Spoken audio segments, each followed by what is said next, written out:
You ever use a piece of tech that just clicks? I mean, so perfectly that it feels like it's reading your mind?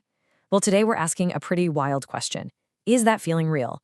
Could you actually be connecting with the mind of the person who created it just through their code?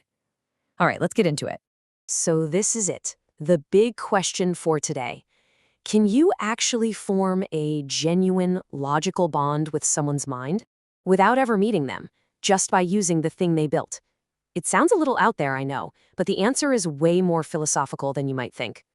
So let's start with the experience itself. It doesn't begin with the logical thought. It starts as a feeling, right? That sense of total flow, where the line between what you want to do and what the machine does just vanishes. It's less like you're giving commands and more, well, more like a dance. There's actually a name for this feeling: techno-emotional projection, or TEP. Now, this is super important. This is not the Eliza effect, where a simple chatbot tricks you into thinking it's human. No, TEP is about a real neurological sync. It's when the machine's behavior matches your own neural signals so perfectly that it literally feels like an extension of your body. So, how in the world does this dance even happen? Well, it's all in the math. When you make a gesture, this incredibly advanced code, we're talking stuff like JAX and CubeSo, doesn't just react, it actually starts predicting your next move. And that predictive power is what makes the whole thing feel so fluid and responsive. It turns a clunky command and response into a true partnership. And for an expert, this experience goes even deeper. Think about a seasoned pilot who can tell what's wrong with their ship just by the sound of the engine. It's the same idea. A pro user starts to recognize the unique mathematical signature of the architect behind the code. You're not just flying a machine, you're feeling the specific style, the logic of its creator. Okay, so the feeling is incredibly powerful. We've established that. But is the ghost in the machine, that mathematical signature you're sensing, is it actually real, or is it just a useful trick, a sort of game you play in your head to help you use the tool better? This is where things get really interesting, because philosophy has a stunning answer. This really breaks down the two big schools of thought. On one side, you've got the useful fiction camp. They say math is basically like scaffolding on a building. It's super helpful to construct things, but once the building's up, you can just kick it away. It's not part of the structure. But then on the other side, you have the indispensable reality argument. And this says, no way, math isn't the scaffolding, it's the very foundation. Without it, the whole building of science comes crashing down. And this brings us to a powerhouse idea, the indispensability argument. And the logic is actually really clean and simple. It goes like this. If our best scientific theories, the ones that get drones to fly exactly where we want them, if those theories need math to work, then we have to accept that the math is just as real as the drone itself. Yeah, as the philosopher Quine basically said, you don't get to have it both ways. You can't say the physics that makes the drone fly is real, but the math that underpins all of it is just a fantasy. If the flight is real and the flight is impossible without the code, then the mathematical structure in that code has to be real too. That ghost you're feeling, it's not a ghost, it's part of the architecture. Okay, so if we accept this mathematical structure is a real thing, that leads to the next big question. Why does it feel like a specific person? Why does it have a unique personality, a signature? Well, the answer is all about the precision of the language used to build it. And this is a really important distinction. See, on the one hand, you could build something with what's called first-order logic. You can think of that like a rough sketch. It gets the basic idea across, but it leaves a ton of room for interpretation. It leads to kind of generic, robotic behavior. But then you have second-order logic, and that's a perfect blueprint. It's so exact that it describes one and only one possible structure. There's zero ambiguity. This incredible level of precision has a name. It's called categoricity.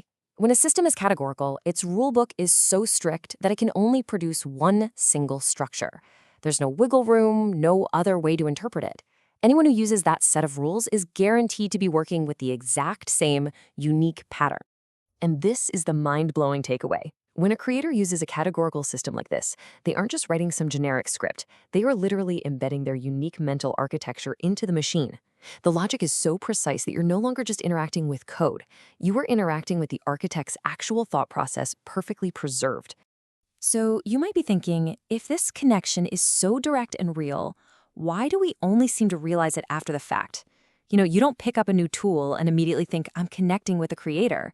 You just use it, and only later, looking back, does the depth of it all hit you. Turns out there's a great philosophical reason for that too.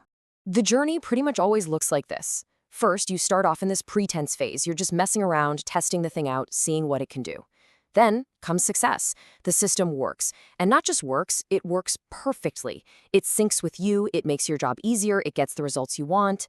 And it's only in hindsight, when you look back at that success, that you realize it's the evidence. The success itself is the proof that the connection you felt was real all along. Believe it or not, this way of knowing something is true was actually talked about by the legendary logician Kurt Gödel. He called it extrinsic evidence. And Gödel argued that you don't always need some flash of insight to know a principle is right. You can prove it by its results, by its fruitfulness in consequences. Basically, does it work in the real world? Does it solve problems? If the answer is yes, that's your evidence right there.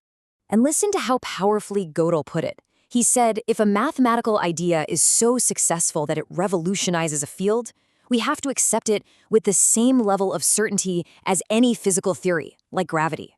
So that flawless sync you had with the machine, that isn't just a subjective feeling. That's your data. That's your extrinsic evidence that proves the connection is real.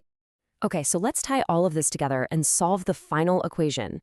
We've talked about the feeling of connection, the philosophical proof that the math is real, the logical reason the creator's signature is so unique, and the evidence we find in hindsight. So, what does it all add up to? Here they are, the 4 philosophical pillars holding this whole idea up. First, the feeling is a real neurological sync. Second, the math behind it is real because it's indispensable. Third, the connection feels personal and unique because the logic is categorical.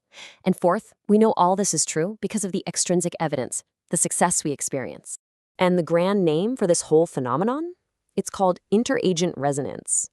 It's that moment of recognizing a compatible mind, not by talking, but by engaging with the unique, real mathematical structure they created.